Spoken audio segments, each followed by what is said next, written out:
I would have put on my green jacket, but I thought about it. It would be too much of an outlier. But I tell you, the blood on my inside is green right now. I mean, congratulations to the Super Eagles. Absolutely. Fantastic work against Mozambique. You know, there are matches you want to say, okay, we'll win this match, definitely, but you have to be careful as well, because there are no minnows in football. There's no small team anymore. It's 11 versus 11, and you never know what may happen.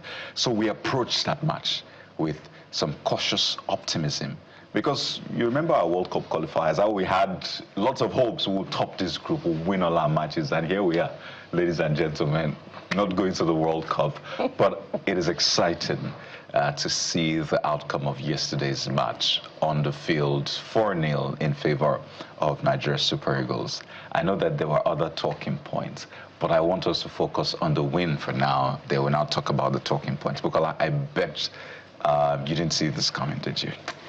Not at all. I didn't see this coming. I mean, the scoreline, 4-0. I didn't see this coming. I didn't see the match itself.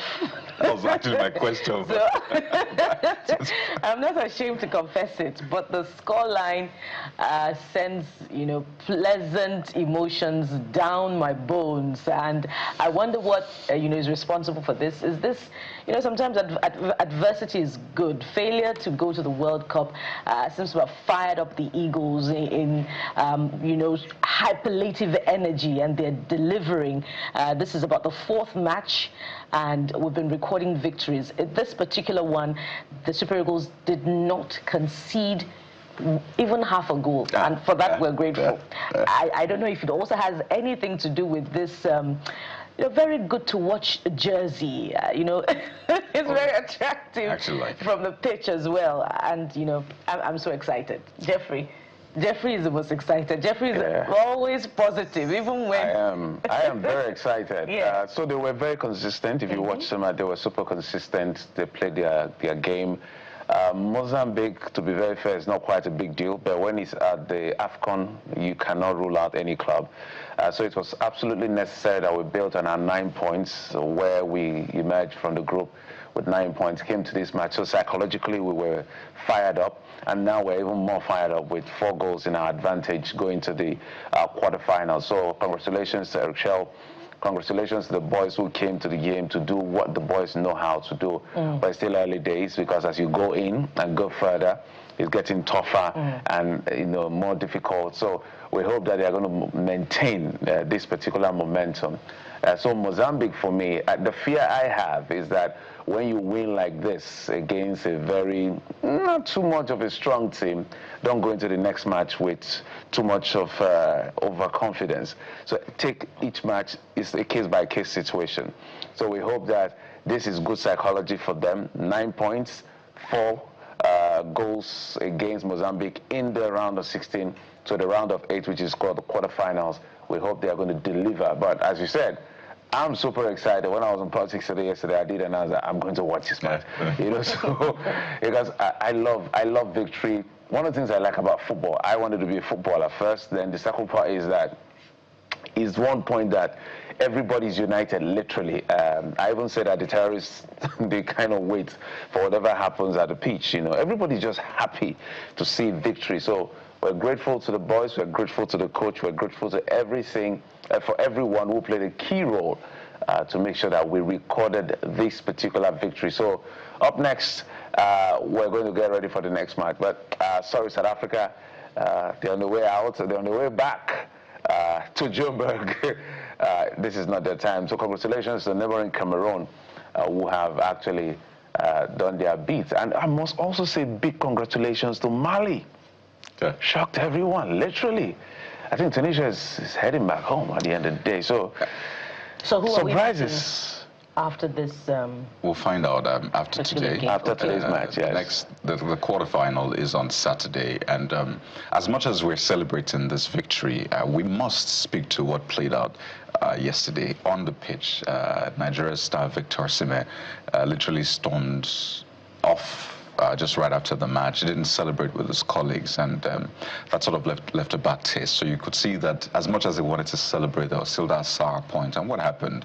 I think at some point he was really frustrated that he wasn't getting the supply He had 2 goals already. Nigeria was up 3 goals at that point. So I think it was at the time Bright Osimhen was moving forward. And Osimhen was right there in the middle. So it could have been a cross to Osimhen. You know, he's very lethal in the air. But Bright Osimhen decided to take a stab at goal, and then of course we ended up losing that that particular opportunity. I should say again, Nigeria was 3 goals up.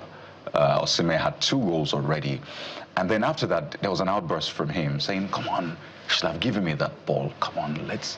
I mean, he had scored 2 goals, so that would have been his hat trick. And I think Ademola Lookman approached him.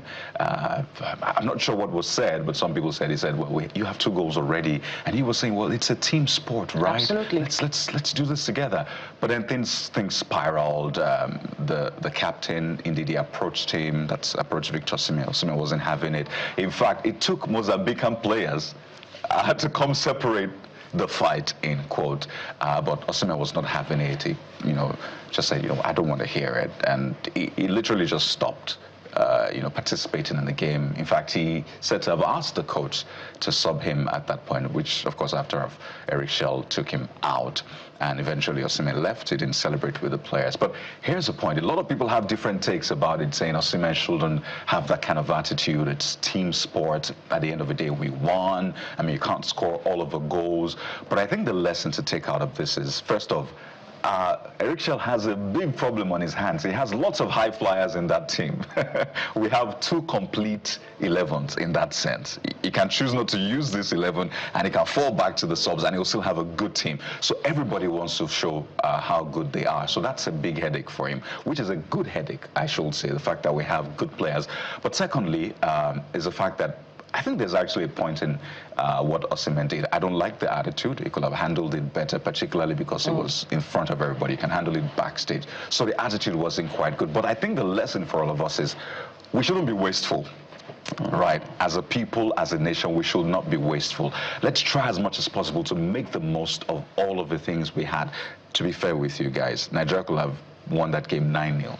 I mean, you saw all of the chances. So to that extent, I support Osimhen. If you think that you don't have, clear sight on goal, lobby to someone who can. And I think it's the way we use our resources as well. We have a lot of crude oil, so let's use it anyhow. We have a lot of human capital, let's use it anyhow. So our efficiency is about maybe 50%, when we could actually be doing 90%. So that is my takeaway from this. But honestly, Kari, beyond not being wasteful, another message that is quite important is that, the team is on one side.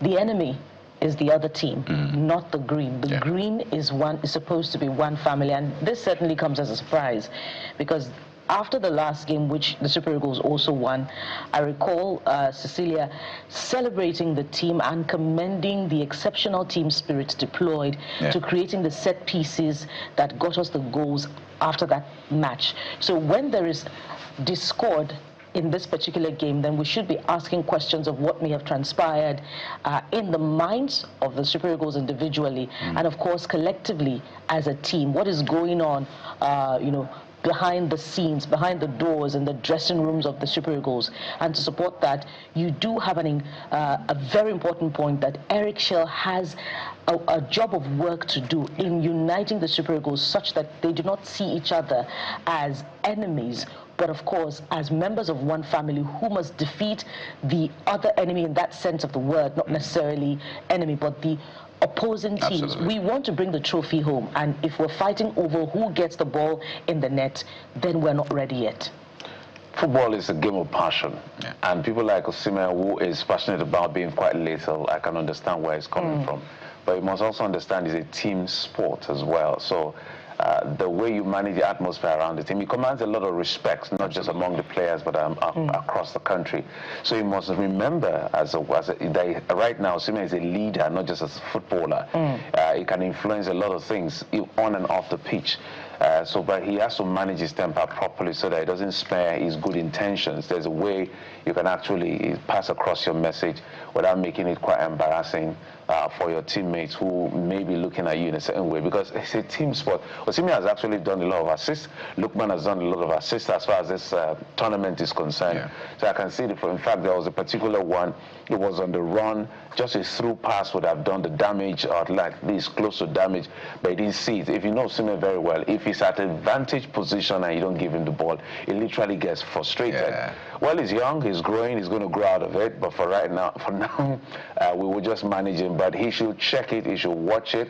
His outburst online has actually shown you the fact that, look, he may have a bit of a temper problem. But what is bad is bad. He didn't act responsibly, respectfully to his players, and I think he just has to apologize to make them understand, look, this is a game of passion. Yeah. I was just passionate that we could do even more, but I'm sorry for whatever will happen. So I'm just happy that they are doing what they can, but everybody must realize that no one is more important than the other person. It's a team game, it's a team sport. Well, as I agree with Kyle, Eric Shell has good work to do. At this level of football, when you're a coach, at this level of football, you're not teaching people how to play football. You're now managing talent and skills, temperament, and all of that. That's why they are called managers, not necessarily coaching. Now, what are you coaching them? They've been playing this thing for literally all their lives. So, but wisdom, well, Osimhen, we love you, but hey, guy, calm down, okay? Calm down, so that everybody will be happy. Absolutely.